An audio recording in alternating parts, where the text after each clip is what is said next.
presented by Sunil Srivastava, डरावनी हवेली Hindi story. अगर आप सच्ची डरावनी कहानियों के शौकीन हैं तो चैनल को सब्सक्राइब करना ना भूलें, क्योंकि अगली चीख आपके ही कानों में गूंज सकती है। तंत्र की हवेली।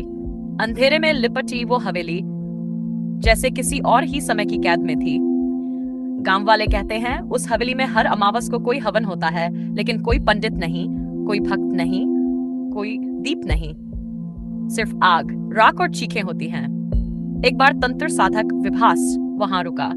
उसे चुनौती थी कि जिस हवेली में आज तक कोई साधना पूरी नहीं कर पाया, वो वहां रुककर असाध्य तंत्र सिद्ध करेगा। गांव वालों ने मना किया, पर विभास ने कहा, जहां आत्माएं डरती हैं वहां तंत्र फलता है।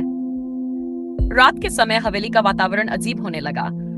विभास ने हवेली के मध्य कमरे में हवन कुंड बनाया।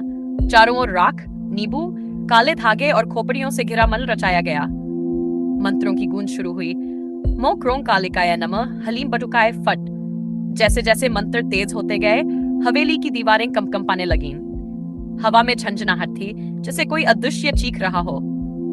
तभी हवन कुंड की अग्नि नीली हो गई और एक धुएं जैसी आकृति उठी। काली आंखें, उलझे बाल और मुंह से टपकता लाल लावा।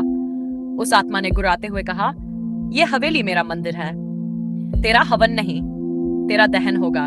विभास ने आंखें बंद कर तंत्र साधना की मुद्रा में कहा, मुक्त हो वरना भस्म कर दूंगा।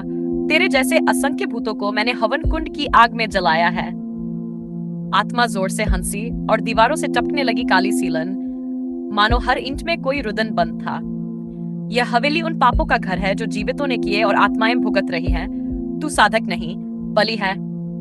तभी हवन कुंड से निकली ज्वाला ने विभास को घेर लिया। वह मंत्र पढ़ता रहा, मो हरिं क्लीं चामुंडाय विच्चे तस्मै नमः अस्तु शांति।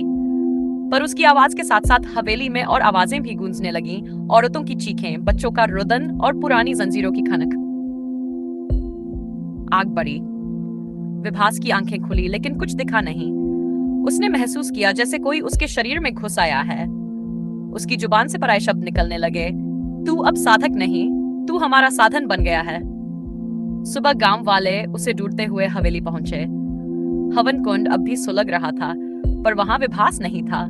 उसकी जगह पड़ी थी एक राख की मूर्ति, जिसकी आंच भी खुली थी।